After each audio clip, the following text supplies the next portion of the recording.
पुण्यामध्ये भारती विद्यापीठ परिसरामध्ये 10 गाड्यांची अज्ञातानं तोडफोड केली आहे। दहशत माजवण्यासाठी मंगलमूर्ती सहकारी गृहरचना मर्यादित सोसायटीत ही घटना घडलेली आहे। भारतनगर इथे लाईट नसल्याचा फायदा घेत अज्ञात इसमानं 10 वाहनांची तोडफोड केली आहे। डोंबिवलीमध्ये उद्यानासाठीच्या आरक्षित भूखंडावरील इमारतीमध्ये बुलडोझर चालवण्यात आलाय आणि या प्रकरणी बिल्डर चेतन माळी विरोधात गुन्हा दाखल करण्यात आलाय।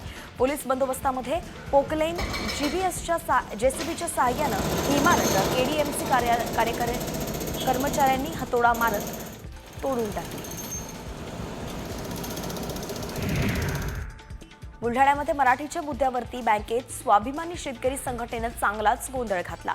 खामगाव इथल्या बँक ऑफ बडोदाचे मॅनेजर तिवारी हे बिहारमधील असून त्यांना मराठी येत नाही आणि याच मुद्द्यावरती स्वाभिमानी शेतकरी संघटनेचे कार्यकर्ते आक्रमक झाले। त्यांनी गोंधळ घालत तिवारी यांची कानउघडणी केली।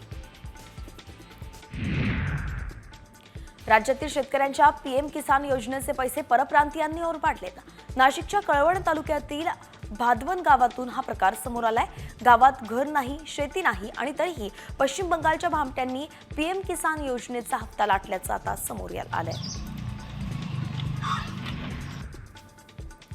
वांगणी बदलापूर रस्त्याचं काम संथ गतीनं सुरू आहे। त्यात पीडब्ल्यूडीच्या ठेकेदारांना रस्त्याची माती गटारावरती टाकून ग्रामपंचायतीचं गटारही बुजवलंय। त्यामुळे सांडपाण्याचा निचरा होण्याचा मार्गच बंद झालाय। ठेकेदाराच्या मनमानीमुळे नागरिकांमध्ये संतापाची लाट उसळली आहे।